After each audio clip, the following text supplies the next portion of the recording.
ऐं ह्रीं श्रीं कामेश्वर्यै नमः।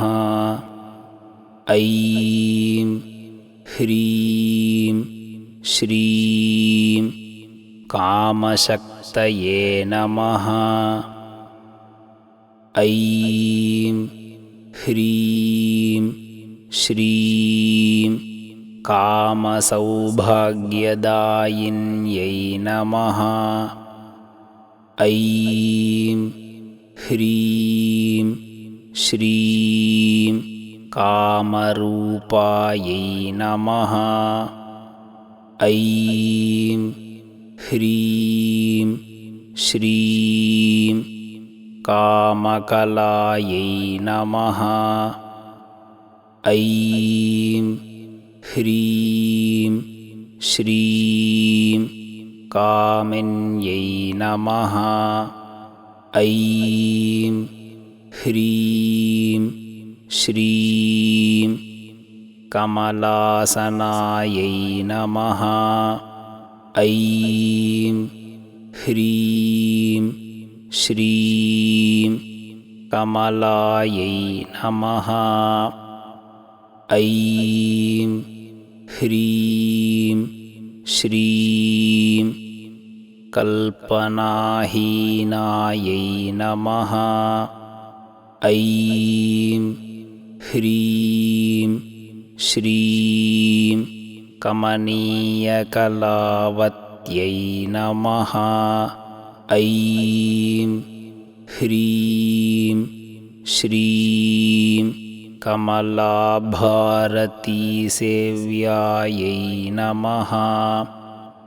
ऐं ह्रीं श्रीं कल्पिताशेषसंस्मृतये नमः।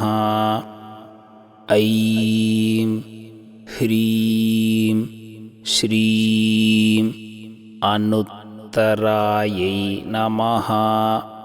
ऐं ह्रीं श्रीं अनघायै नमः। ऐं ह्रीं श्रीं अनन्तायै नमः। ऐं ह्रीं श्रीं अद्भुतरूपायै नमः। ऐं ह्रीं श्रीं अनलोद्भवायै नमः। ऐं ह्रीं श्रीं अतिलोकचरित्रायै नमः। ऐं ह्रीं श्रीं अतिसुन्दर्यै नमः। ऐं ह्रीं श्रीं अतिशुभप्रदायै नमः। ऐं ह्रीं श्रीं अघहन्त्र्यै नमः। ऐं ह्रीं श्रीं अतिविस्तारायै नमः। ऐं ह्रीं श्रीं अर्चनतुष्टायै नमः। ऐं ह्रीं श्रीं अमितप्रभायै नमः। ऐं ह्रीं श्रीं एकरूपायै नमः। ऐं ह्रीं श्रीं एकवीरायै नमः। ऐं ह्रीं श्रीं एकनाथायै नमः। ऐं ह्रीं श्रीं एकान्तार्चनप्रियायै नमः। ऐं ह्रीं श्रीं एकस्यै नमः। ऐं ह्रीं श्रीं एकभावतुष्टायै नमः।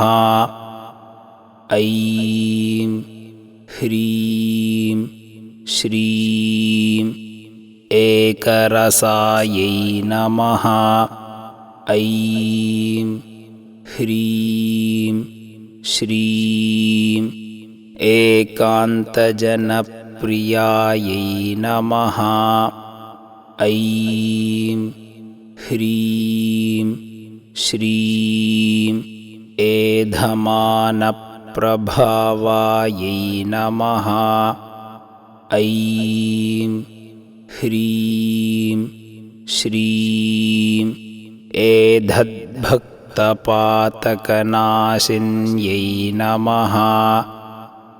ऐं ह्रीं श्रीं एलामोदलसन्मुख्यै नमः। ऐं ह्रीं श्रीं एनोद्रिशक्रायुधसमस्थितये नमः। ऐं ह्रीं श्रीं ईहाशून्यायै नमः। ऐं ह्रीं श्रीं ईप्सितायै नमः। ऐं ह्रीं श्रीं ईशादिसेव्यायै नमः। ऐं ह्रीं श्रीं ईशानवराङ्गनायै नमः। ऐं ह्रीं श्रीं ईश्वराज्ञापिकायै नमः। ऐं ह्रीं श्रीं ईकारभाव्यायै नमः। ऐं ह्रीं श्रीं ईप्सितफलप्रदायै नमः। ऐं ह्रीं श्रीं ईशानायै नमः। ऐं ह्रीं श्रीं ईतिहरायै नमः।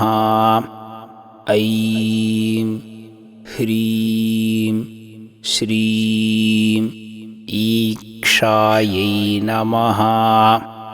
ऐं ह्रीं श्रीं ईषदरुणाक्ष्यै नमः।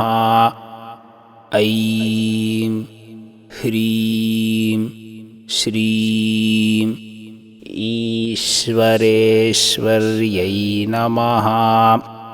ऐं ह्रीं श्रीं ललितायै नमः।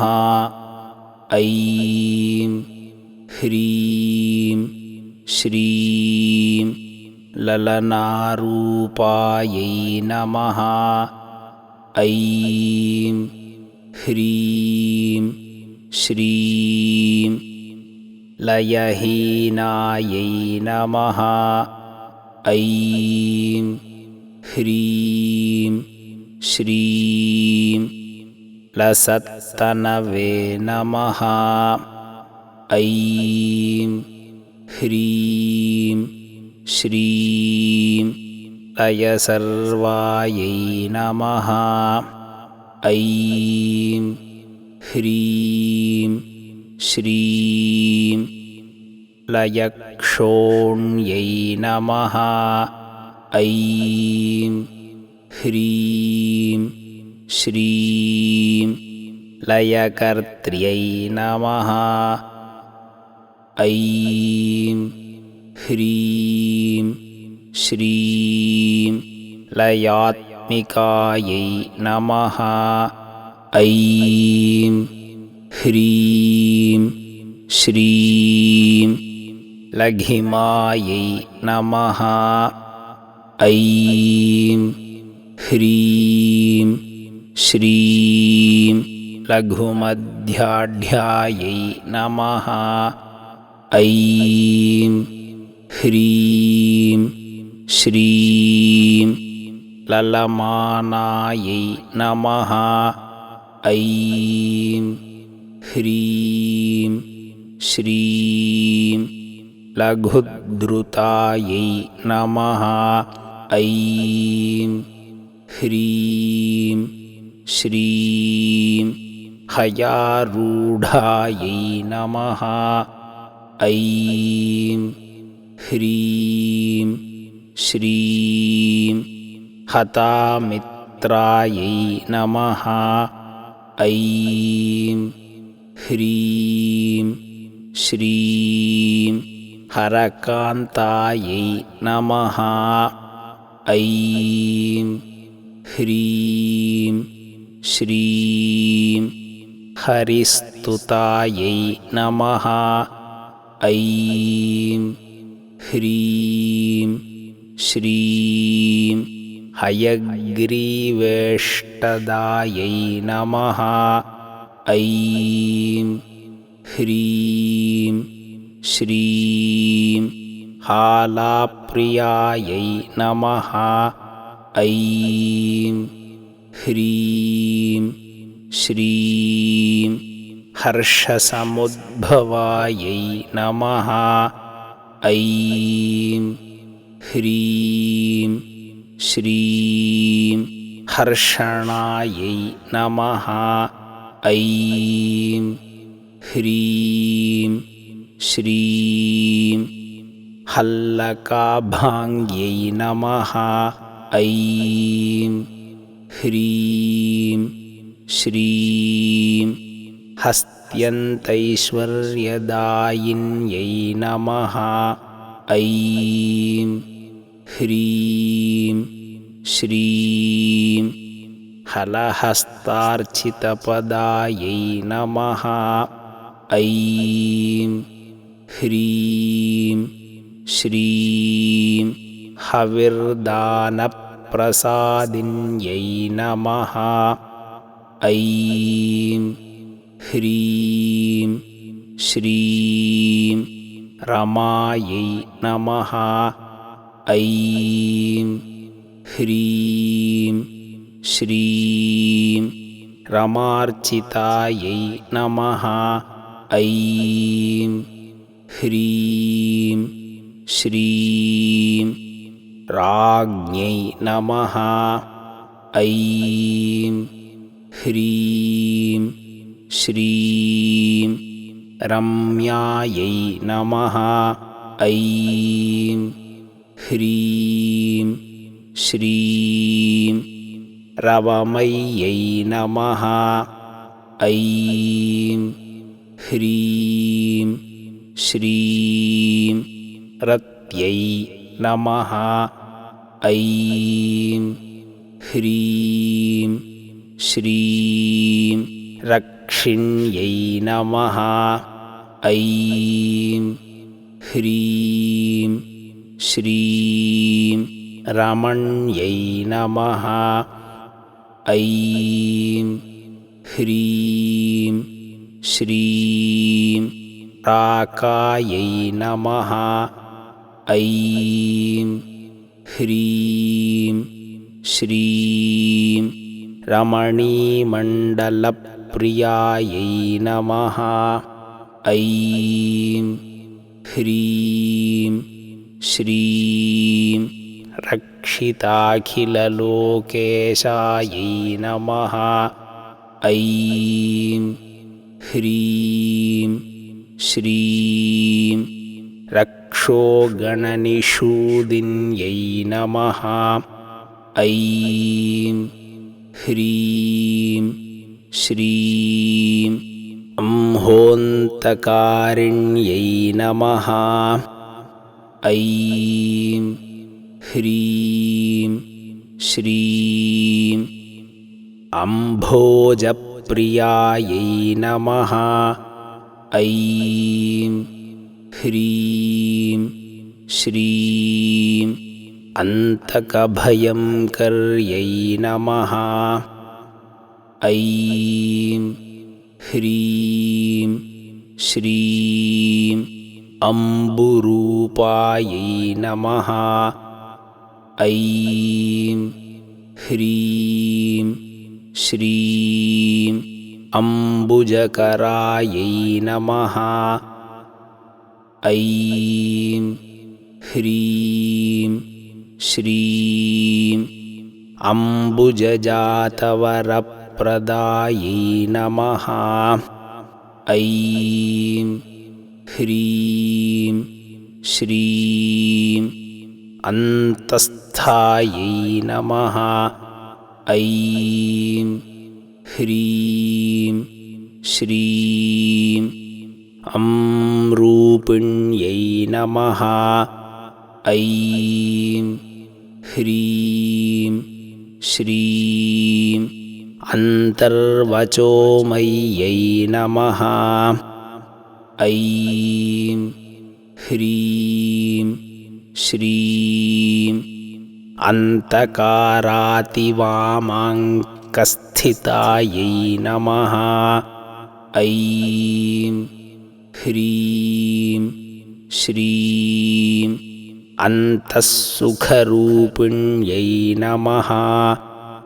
ऐं ह्रीं श्रीं सर्वज्ञायै नमः। ऐं ह्रीं श्रीं सर्वगायै नमः। ऐं ह्रीं श्रीं सारायै नमः। ऐं ह्रीं श्रीं समायै नमः। ऐं ह्रीं श्रीं समसुखायै नमः। ऐं ह्रीं श्रीं सत्यै नमः।